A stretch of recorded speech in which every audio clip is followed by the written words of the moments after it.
February 12, 2002, the hall of the Chisinau City Court, Republic of Moldova. The case of causing bodily harm and hooliganism with aggravating circumstances is being considered.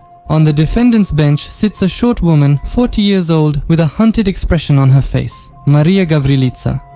She scans the faces of those gathered, searching for her sister in the crowd, and only when her sister waves to her, showing, "I'm here," does she seem to calm down a bit and stop fidgeting. Mariya is mentally ill. She is clearly uncomfortable surrounded by strangers. The victim, Ion Balor, is her complete opposite, a self-assured young man whose lips are constantly curled in a smirk. He sits with his arms crossed over his chest, feeling like a true master of the situation. The courtroom is full of his relatives. They support him and make offensive remarks toward the defendant, causing the judge to call for order several times. The victim knows how this hearing will end. After the verdict is announced, he will go home, and the woman who almost made him disabled will go behind bars, where she will spend the rest of her life. But the prosecutor, who supports the accusation, and the judge are sure that everything in this case is not as simple as it seems at first glance. Text author exclusively for the Strashnota channel. Mariya Gavrilita was born in 1962 in the family of a teacher and a construction engineer. Besides her, the parents had another daughter, Sofia, who was 3 years younger than Mariya. The girls were inseparable. They did their homework together, hung out with the same group of friends, and never argued. After finishing school, Mariya easily got into university and earned a profession. She was ready to work in her field for her entire life. But in 1991, the company where the woman worked closed down. Almost at the same time, Mariya's sister also lost her job. Finding a stable job in the early 90s in Moldova, as in many other former Union of Soviet Socialist Republics countries, was almost impossible. Corruption was everywhere. The police covered for criminal groups, allowing them to set their own rules, and racketeering ruled the roads. All businesses, from large companies to tiny kiosks, were taken over by thieves. The organized crime groups divided the district towns into spheres of influence and appointed overseers who were supposed to watch over the businesses and collect so-called tribute from them. Gang showdowns in the city center, terrifying stories about torture and reprisals against competitors became part of the new reality. Everyone knew that if you didn't have protection from either the gangsters or the police, your life was worth nothing. Be prepared for the fact that one night someone might set your house on fire or take your loved ones away to an unknown place. The Gavrilita family was barely making ends meet, and at first the sisters tried to find odd jobs wherever they could. Mary Paolo. They worked as night guards in schools and community centers, swept the yards at stores. The sisters were exhausted, but they were still desperately short of money. One day, Mariya's friend offered her a job as a market vendor, replacing a colleague who had quit to sell clothes and shoes that the owner brought from Turkey. The earnings were decent and relatively stable, and when the owner decided to set up another stall at the market, Mariya persuaded him to hire her younger sister as well. Things started to improve for the Gavrilita family. The sisters began to dress well and buy nice shoes, and they bought themselves gold jewelry. Little by little, they learned the ins and outs of the business, and a couple of times they even traveled to Turkey on the owner's behalf to get new merchandise.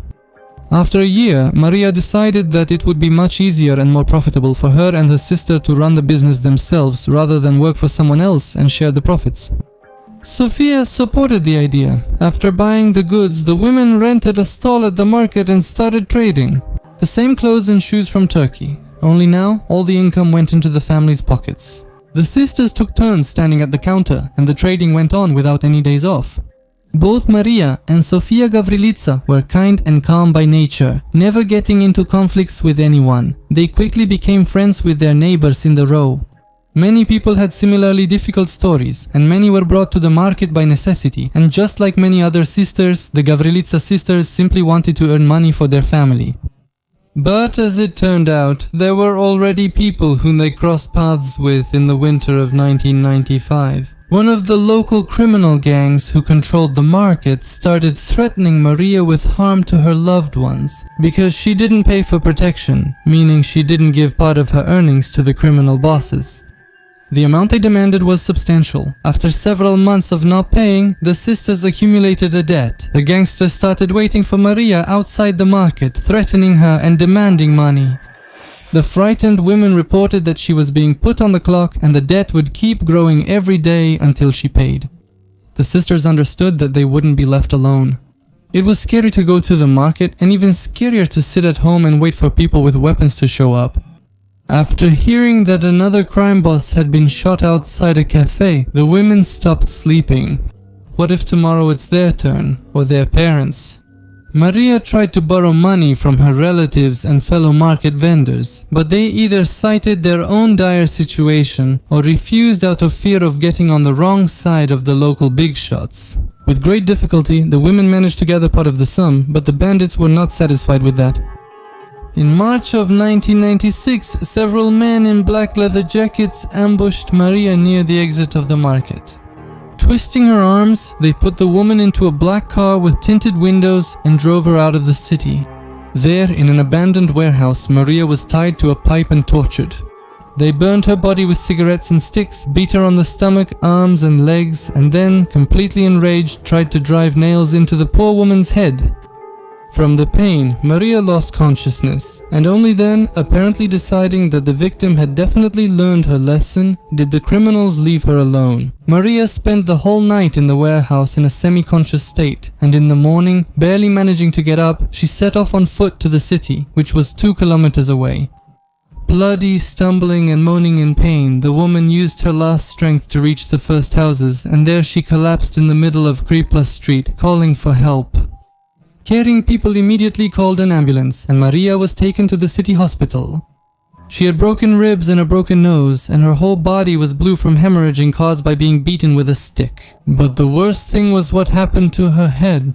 Mariya's skull was pierced with nails in several places. The metal went deep into her brain and destroyed it. Already after the first days in the hospital, it became clear that the head injury did not pass without consequences for Mariya. Against the background of severe organic brain damage, she developed neurological disorders and mental disturbances. The woman began to complain of insomnia, constant fatigue and absent-mindedness, and she started having memory problems. Mariya forgot faces and names, sometimes mixed up words, and could freeze in the middle of a conversation and then not remember what she was talking about. It became harder for her to concentrate on tasks and calculations, and the numbers she used to add and multiply easily now gave her a headache. Mariya was often detached from reality, sometimes spending whole days sitting in bed and staring at one spot.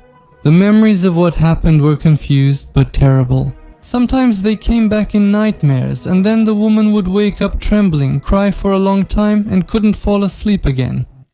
The police conducted an investigation into the crime. Formally, the frightened Mariya and her sister did not name any names, fearing further retribution, and the law enforcement authorities did not want to stand in the way of the powerful market owners. The case sat on the investigator's desk for a while, and then was put away in the safe like just another cold case. No one was punished for the woman's ruined life. Mariya's condition didn't make her dangerous to herself or others, so after some time she was taken home. The woman's parents grieved deeply. Their kind, intelligent daughter had become a shadow of her former self. Mariya mechanically cooked food, cleaned, and spent her evenings in front of the television. Nothing else seemed to interest her anymore. After the trauma, Mariya became quieter and more withdrawn, and she was often in a depressed mood. At the same time, the woman began to react much more sharply to stress. A careless word or rudeness didn't just hurt her, they provoked an outburst of aggression. Mariya would start swearing uncontrollably, breaking plates and throwing objects at the wall. Doctors diagnosed her with traumatic encephalopathy, a brain injury associated with a head trauma. It was an irreversible condition that the woman would now have to live with for the rest of her life. She had to forget about her plans for her own business, family, and home. Mariya became disabled. While Mariya was recovering, Sofia had to manage on her own. She moved to another market on the opposite side of the city, and having learned from bitter experience, immediately started paying tribute to the local authorities. By that time, she was living with a man, and he often drove her to the market and picked her up to bring her home. Sofia was afraid to see the familiar black jackets, but it turned out that no one cared about the Gavrilita sisters anymore. No one reminded her about the debt, but it took a long time before Sofia stopped being afraid. As for Mariya, she couldn't bring herself to even leave the house for a long time. Fear would overwhelm her, and she saw gangsters everywhere. It seemed like the woman would spend the rest of her life within four walls. At the end of 1996, Sofia got married and moved in with her husband. However, she didn't forget about her sister and often visited her, worrying and feeling upset. "You need to keep living," she told Mariya. "You're my sister, I won't abandon you." One day, she persuaded her sister to go with her to the market, to help lay out the goods, to watch over them while she went to the warehouse, and to hold the mirror while customers tried on clothes they liked. Returning to her usual spot behind the counter, Mariya seemed to come alive. She gladly got involved in the work, talked with customers, gave advice, and helped them try things on. Sofia was glad to see that her sister, after many months of being in a bad mood, seemed to have come back to herself. Soon, Mariya started going to the market with her sister. Of course, the customers noticed that she was mentally ill, but the woman was polite and friendly, and it was clear that she was trying her best. For the most part, people were patient and tolerant with Mariya. Only Sofia's neighbors in the row, the husband and wife Balor, for some reason, found the presence of the sick woman unbearable. From the very first day, both Balor and his wife Alexandra made it clear to Mariya that she was not welcome here. The woman was constantly showered with insults like idiot, feeble-minded fool, and these were often accompanied by foul language. If Mariya happened to cross paths with any of the Balors, they might laugh in her face. After that, the woman would usually retreat to a corner of the tent and wouldn't be able to work for a while. Sofia protected her sister as best she could, but the Balors, knowing they would go unpunished, wouldn't stop. It seemed they took special pleasure in mocking a mentally ill person who couldn't defend herself. As soon as Sofia left, the insults would pour out in full voice again so that everyone around could hear. Most of the other vendors generally didn't get involved in the relationship between the Balor family and their neighbors and didn't take either side. And he was hot-tempered and rude, could easily fight back, and wasn't shy with his words. People surely sympathized with Mariya, but few wanted to make an enemy out of someone like that. The situation escalated one day in the summer of 1999. As usual, the sisters were standing at the counter together. There was a strong wind, and they had to constantly watch to make sure things didn't get blown off the counter onto the ground. On top of that, it started to drizzle when Mariya stepped out from under the awning to gather the things that were getting wet from the rain. This was noticed by Alexandra Balor, who was working without her husband that day. It was hard for Mariya to hold onto the hangers, and some of the items slipped from her hands and fell to the ground. This immediately became a reason for mockery. "Look at her, what a klutz! You're going to drop everything now," shouted Alexandra, and continued to shower Mariya with insults. But the girl couldn't take it anymore and threatened to scratch Alexandra's eyes out.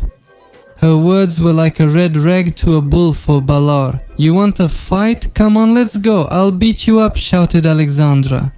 The women jumped out from behind the counters and started hurling insults at each other, getting closer and closer. They were already about to get into a fight, but other vendors who were a bit braver in Ion's absence separated them.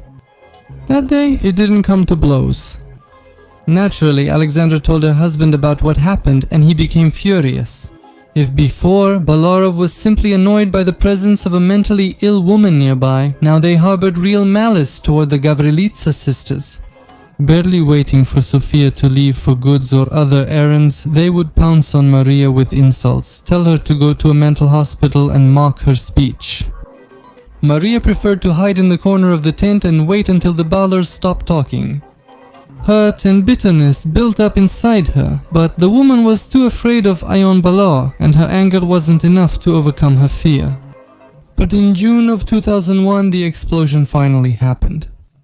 It was Sunday, and Sofia, as usual, went to the warehouse for goods in the containers, which were located at the other end of the market.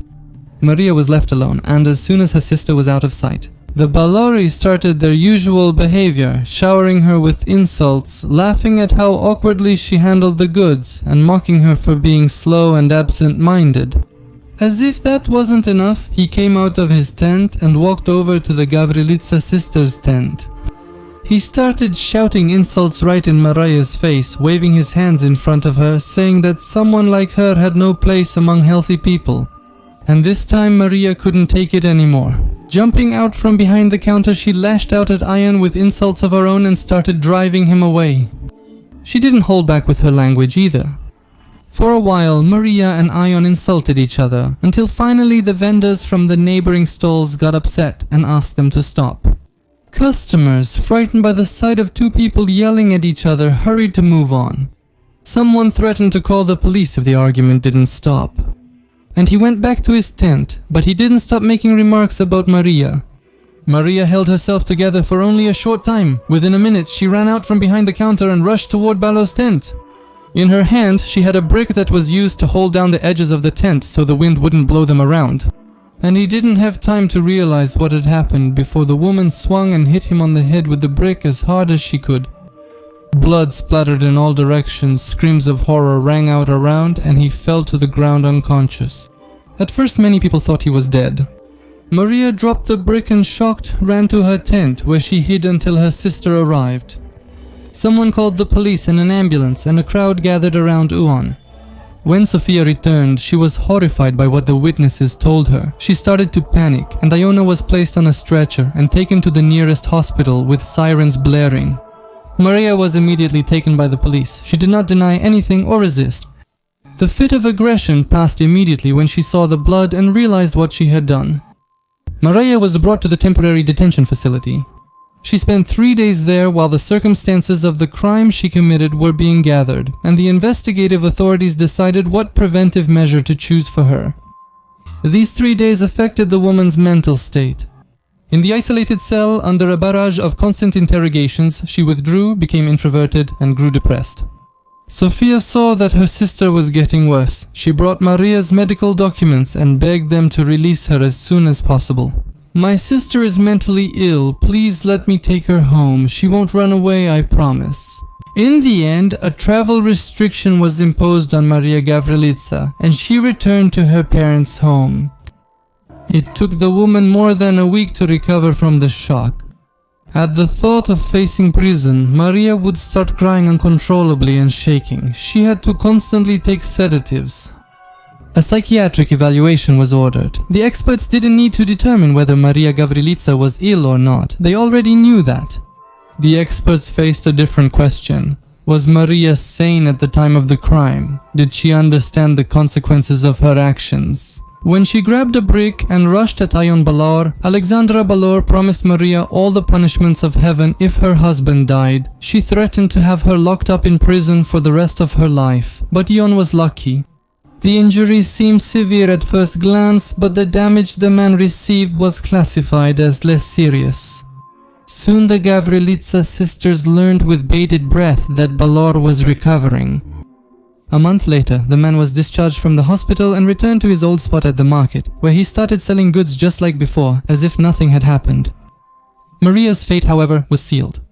The psychiatric evaluation determined that, despite her diagnosis, at the moment of the attack on Ion Balor, the woman was aware of her actions and understood what the consequences could be. This made Mariya sane, which meant she could be held criminally responsible. A psychological evaluation, which could have determined whether Mariya was in a state of emotional disturbance at the time of the crime, was rarely conducted back then. There was only one specialist of that level in Moldova, and he was not involved in Mariya Gavrilita's case. Witnesses were also interviewed during the investigation. Everyone unanimously stated that Balori repeatedly insulted and humiliated Mariya and that he often used foul language towards her. This went on for a very long time, months if not years. They also recalled the summer conflict, after which the hostility between the Baloris and Gavrilita intensified. The witnesses also described the quarrel itself, and based on their testimonies as well as the statements of Mariya and Ion Balor, the investigation put together a picture of the crime. And the situation was not turning out well for the woman. Taking into account the quarrel, the brick in Mariya's hand, and the bodily injuries that Ion Balor sustained, the crime was classified under 2 articles of the Criminal Code of Moldova. Under Article 96, Mariya Gavrilita faced up to 3 years in prison for causing less serious bodily injuries. Under Article 218, Part 3, particularly malicious hooliganism committed with the use of an object to inflict bodily harm or other damage to health. Mariya could have gone behind bars for as long as 7 years. Given such a qualification, it was not possible to replace imprisonment with a fine or a suspended sentence. Mariya was supposed to go to prison, and both Gavrilita's sisters understood that she would never come back from there. Prison would break her. It would be a one-way ticket.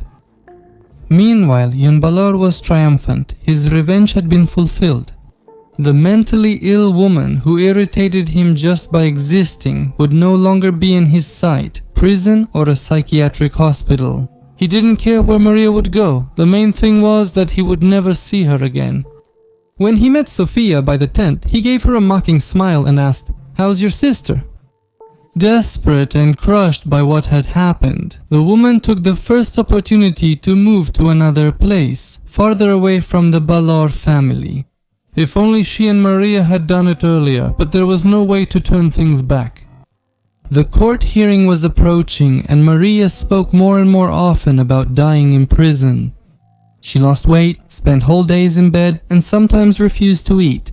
It seemed the woman was deliberately driving herself to the grave ahead of time. When February 12th came, Mariya said goodbye to her parents and went to the courtroom, knowing she would never see her home again. But then outside forces intervened. February 12th, 2002, the courtroom of the Chisinau City Court, Republic of Moldova.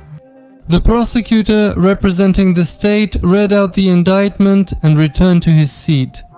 The questioning began. The defendants, victims, and witnesses spoke. In the indictment, the picture was presented as completely unambiguous. A mentally ill but sane woman attacked the victim with a brick after an argument and caused him bodily harm. However, as each side of the trial told their part of the story, a completely different picture began to emerge before the court. An adult, mentally normal man insulted and humiliated the dignity of a sick person for a long time. A woman who had suffered a terrible head injury was forced to helplessly endure the attacks, realizing that she could do nothing herself and that no one would come to her aid. Mariya Gavrilita was in a state of constant stress and fear for a long time. Her breakdown, the breakdown of any person forced to listen to constant insults and mockery, was only a matter of time. In Mariya's case, the injury played a role, causing her to react more aggressively to stress. That day, just a few words were enough for her to lose control of herself. And the prosecutors and the judge saw that Mariya Gavrilita was not a cold-blooded criminal. She was a mentally ill woman who was constantly provoked and humiliated. At the same time, it became clear that a prison sentence was too harsh a punishment for someone in Mariya's mental state. The woman had an extremely hard time during the 3 days in the detention center. She definitely would not survive several years in a prison cell. But did the court have any other option? After both sides had spoken, the judge announced that the arguments would be postponed until the next day. She and the prosecutor met at the exit of the courtroom and started talking about the case. On the way to the office, as it turned out, they were both thinking about the same thing. How can Mariya Gavrilita be helped? What can be done to ease her fate? Of course, there's no escaping the crimes. Mariya and Ion quarreled loudly. People heard and saw it. She took a brick and hit the man on the head. There were witnesses to this as well. The judge watched closely as the prosecutor, thinking out loud, paced the room. And suddenly he stopped and turned to her. "I have an idea. We can split the crime into 2 parts. I'm listening," said the judge, and the prosecutor explained. It was logical to assume that Mariya Gavrilita had no intent to commit a crime when she initially ran out of the tent. And he, Balor, insulted her, and the woman decided to respond in kind. They were shouting, swearing, and disturbing public order. But Mariya had no intention of attacking Balor or harming him. However, when Mariya went back to her place, Balor continued to insult her. And then, after the argument, the woman had a sudden impulse. She grabbed a brick and hit Ion with it. These 2 events, the argument and the blow, were separated in time. They should be considered separately, not together. The judge, after listening to the prosecutor, said that he was a genius. It was a brilliant decision. They really could have saved Mariya from prison. When the verdict was announced the next day, its very first words made Mariya Gavrilita and her sister cry with joy. For gross violation of public order, Mariya Gavrilita was held administratively liable and had to pay a fine. The criminal case under the article on hooliganism was dismissed. For causing less serious bodily harm, Mariya Gavrilita was sentenced to 1 year of imprisonment. The sentence was suspended. Mariya left the courtroom a completely different person. She and Sofia understood that the judge and the prosecutor had literally saved her. The sisters, with tears in their eyes, began to thank the judge, but the prosecutor didn't have time anymore. He was already awaited by the next case and the fates of other people. Mariya Gavrilita was lucky; she was given a second chance. But there are far more examples in history where things don't end nearly as well.